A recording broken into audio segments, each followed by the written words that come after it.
क्या आप विद्यार्थी हैं? ससंदर्भ व्याख्या करते समय संदर्भ व प्रसंग ये दो शब्द क्या आपको भी परेशान करते हैं? व्याख्या की शुरुआत कैसे करें? क्या इसमें भी समस्या है? विशेष लिखते समय किन किन बिंदुओं को शामिल किया जाना चाहिए?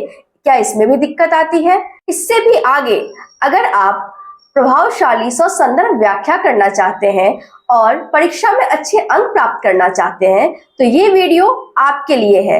इन्हीं सवालों के साथ मैं एकता आप विद्यार्थियों का YouTube चैनल सिलेबस जोन में स्वागत करती हूँ।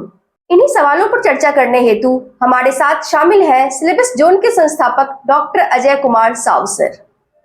सर, उत्तर पुस्तिका में ससंदर्भ व्याख्या करते समय पहली सावधानी क्या लेनी चाहिए? एक विद्यार्थी के लिए बहुत जरूरी है कि दिए गए अंश के प्रथम दो शब्द लिखने के बाद डॉट डॉट देते हुए अंतिम दो शब्दों का उल्लेख कर दे।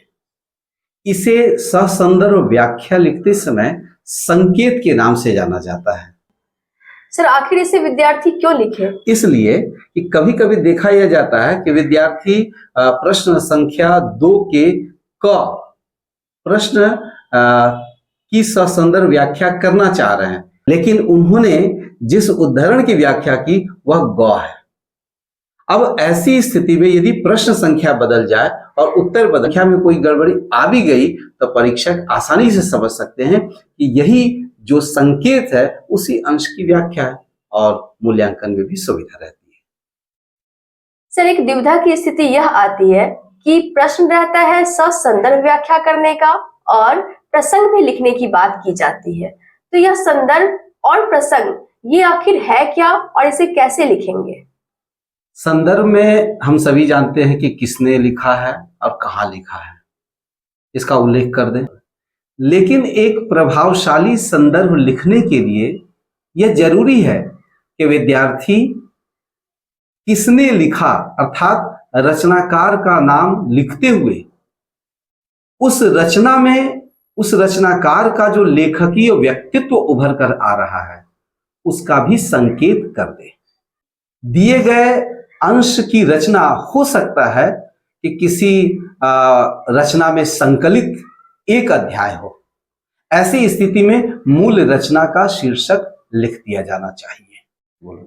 सर, आपने अभी कहा कि लेखकीय व्यक्तित्व का भी उल्लेख करना जरूरी है, तो ये लिखना जरूरी है क्या सर? इसलिए जरूरी हो जाता है कि यदि विद्यार्थी रचनाकार का नाम लिखते हुए उस रचना में रचनाकार का जो लेखकीय व्यक्तित्व उसका संकेत करते हैं तो परीक्षक ये समझ पाते हैं कि विद्यार्थी सिर्फ रचनाकार का नाम नहीं जानते हैं बल्कि उस पूरी रचना में रचनाकार का जो व्यक्तित्व उभर कर आ रहा है उससे भी परिचित है।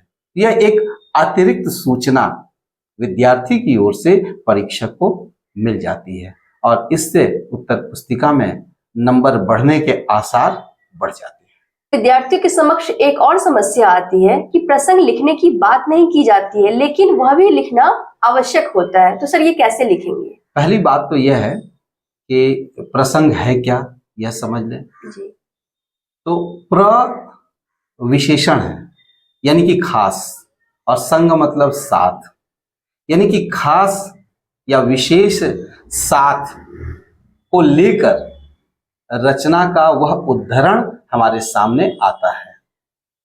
अब जब बात आती है विशेष साथ की तो आखिर यह विशेष साथ है क्या, इस बारे में मैं बताना चाहूंगा कि एक रचना में कुछ खास अंश खास परिस्थिति में ही लिखे जाते हैं और विशेष सोच या विचार के साथ।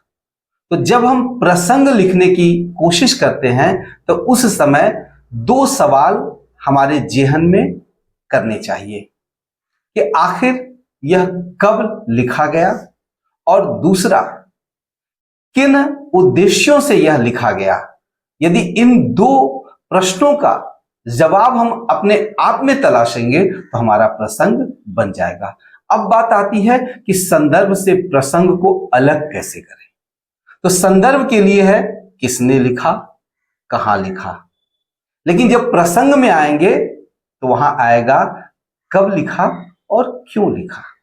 तो ये 4 प्रश्न के उत्तर से संदर्भ और प्रसंग की समस्या का समाधान आसानी से हम कर सकते हैं। मोटी बात यह है कि जब प्रसंग लिखें तो हमें उस उद्धरण के पीछे जो परिस्थितियां काम कर रही है और जिस सोच के साथ काम कर रही है, इन दोनों का उल्लेख करते हैं। आज हमने जाना कि प्रसंग संदर्भ से कैसे अलग है और अब हमारे सामने आईने की तरह साफ है कि किसने और कहां लिखा, इससे संदर्भ स्पष्ट होता है, और कब और किस उद्देश्य से लिखा जाए, इससे प्रसंग स्पष्ट होता है। और एक प्रभावशाली संदर्भ और प्रसंग कैसे लिखेंगे, इसे भी आज हमने जाना। उम्मीद है अब आप संदर्भ और प्रसंग को लेकर परेशान नहीं होंगे। अगले वीडियो में हम चर्चा करेंगे कि गद्य और पद्य के संदर्भ और प्रसंग कैसे लिखें। तब तक के लिए आप हमारे साथ बने रहें। चलते चलते आप हमारे चैनल को सब्सक्राइब करना